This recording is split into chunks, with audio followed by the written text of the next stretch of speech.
Mani orzuyim bor, koinotga chiqish, yerni kuzatish. Albatta o'sha orzuyim amalga oshsa, koinotga chiqsam, yerni chizish niyatim bor. O'zbekistonda tasviriy san'atga nisbatan e'tibor pastroq.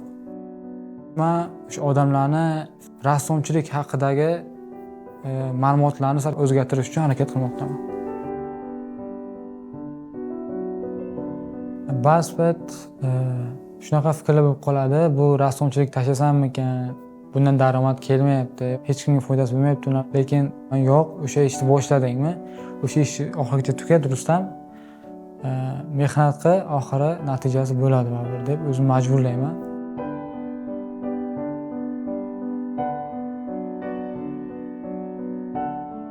O'zbekiston Got Talent meni hayotimda yangi qadam, tepaga ko'tarilishim uchun berilgan imkoniyat.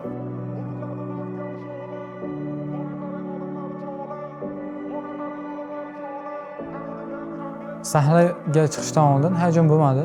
Shu sahnaga chiqqandan keyin, ishimni boshlashdan keyin hayajon bo'ldi. Reja bo'yicha ketayotgan holatim yo'qolib qoldi. Javoblarni eshitgan paytda Bobur Yo'ldoshevning bergan fikri menga juda ham yomon ta'sir qildi. Men o'ylaymanki, bunaqa tanlovda bu bilan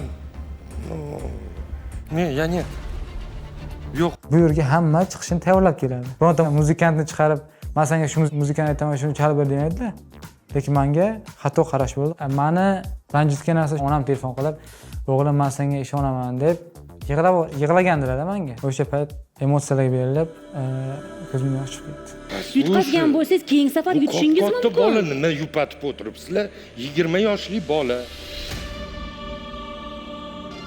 Это взрослое шоу, где есть нет и есть да.